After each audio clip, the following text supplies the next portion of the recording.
राधे राधे। है किसी को पता गोपी कहते किसे हैं? होती कैसी है गोपियां? कोई बताएगा? कथाएं बहुत सुनी हैं आप लोगों ने। और हमारे यहाँ हमारा ये पावन असलाना गांव महाराज कितना पवित्र, जहां पर जय जय सरकार जैसे संत महापुरुष का जन्म स्थली हो और हमारे बिहारी जी महाराज यहाँ पर विराजमान हो। और यहाँ पर अगर आप लोग गोपियों को ना जाने तो फिर हो नहीं सकता। और अगर हो जाता तो महाराज बहुत गलत बात है। इसका मतलब आप लोगों ने खोज नहीं की है। कहते किसे हैं गोपी?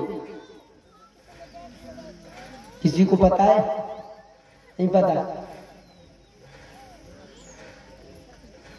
आजकल जो गोपियां बन रही है ना महाराज, नहीं नहीं, लोग कहते हैं महाराज हम तो भगवान की गोपी हैं। ये गोपी नहीं है।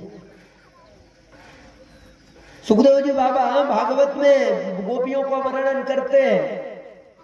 गोपी चक्र शांते यम मीणा व्यक्त्र पशुता। गोपी न स्त्रीलिंग है न पुरुलिंग है, न गोपी स्त्री है और ना ही पुरुष है। गोपी एक तत्व मात्र है। सज जाओ, समझ जाओ, कपड़े पहन लो। आजकल तो महाराज ब्रज की ये दशा बन गई है कि गोपी करके ड्रेसें बनने लगी वहां पे।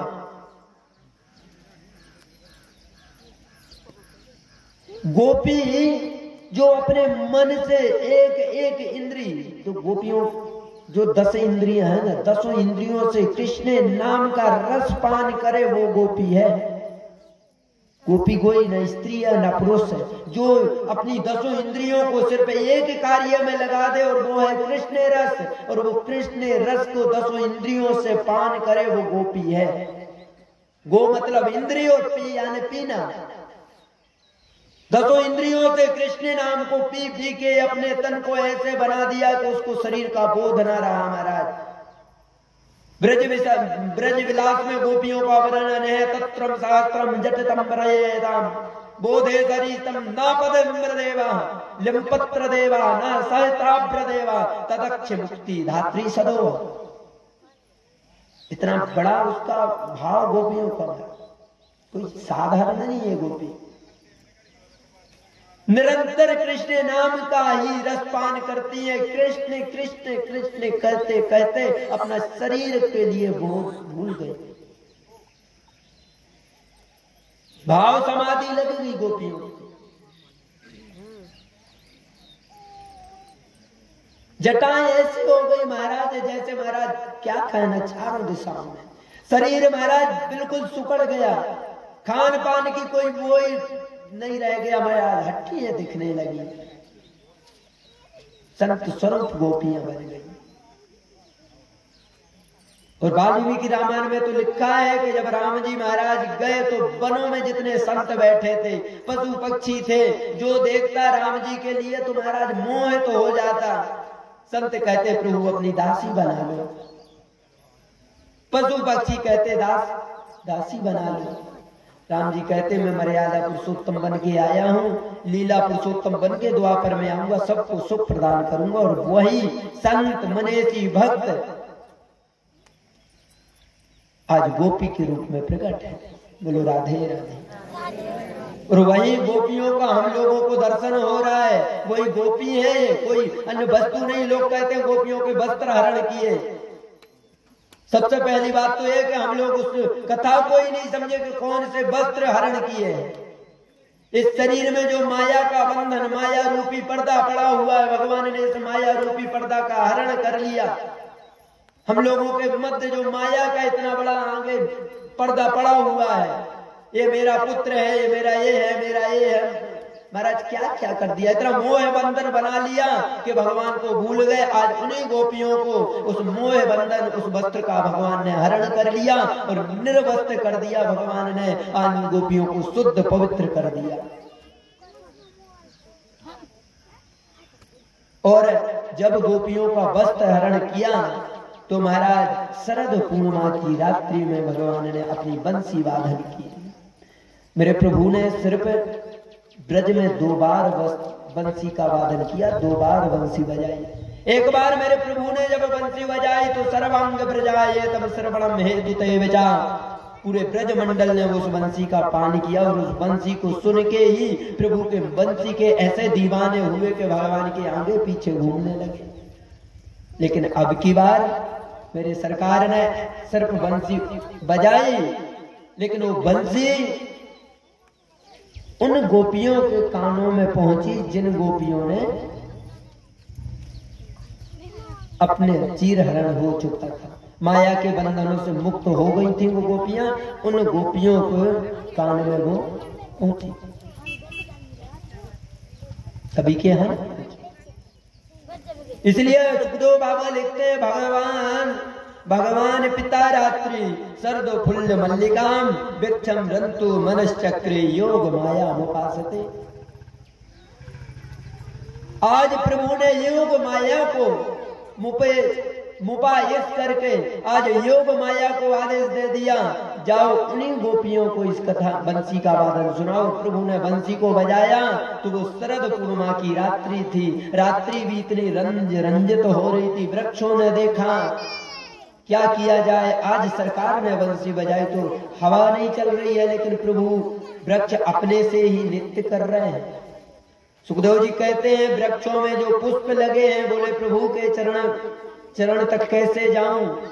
यमुना जी में बाढ़ आने लगी, मंद मंद बारिश होने लगी, भगवान की बंसी सुन के माहौल ऐसा बन गया कि वृक्षों पे फूल गिरते हैं तो कहीं मेरे सरकार को कांटे ना चुभ जाएं।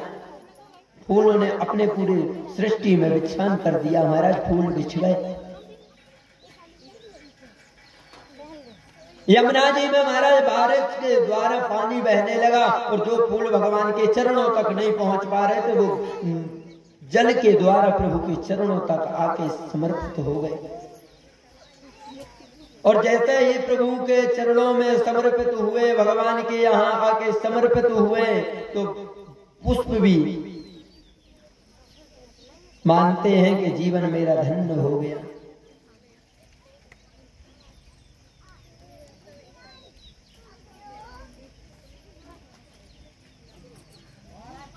क्या बताऊं महाराज, इतना बड़ा प्रभु ने बंसी का वादन किया संध्या काल वेला में, और प्रभु की बंसी को गोपियों ने सुना तो महाराज गोपी भी हाव भाव सब खो गई।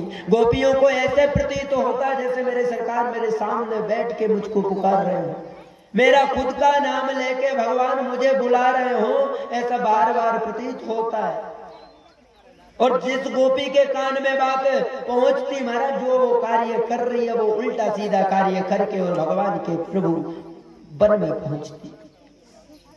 सुखदेव जी कहते हैं एक गोपी संध्या काल वेला में लीपा पोती कर रही थी महाराज, श्रृंगार कर रही थी।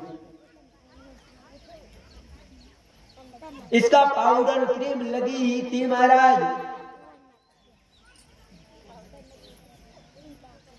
लेकिन जैसे ही प्रभु की बंसी का वादन सुना तो महाराज होंठ में लगाने वाला नेत्रों में लगा लिया, नेत्रों में लगाने वाला होंठ में लगा लिया, गाल में लगाने वाला सिर में लगा लिया, सिर में लगाने वाला गालों में लगा लिया। बोध नहीं रहा और भगवान के लिए मनाने के लिए दौड़ी।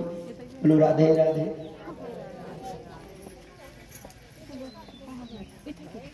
जिसको जैसा भाव था महाराज वैसे ही में भाग जाती। एक गोपी अपने बालकों के लिए बिस्तर कर रही थी, लेकिन जैसे ही कन्हैया की बंसी सुनी महाराज बिस्तर करना भूल गई, सीधी कन्हैया के यहाँ दौड़ी। एक गोपी भोजन बना रही थी, लेकिन जैसे ही प्रभु की बंसी को सुना भोजन बनाना भूल गई और सीधी भागी भगवान के पास।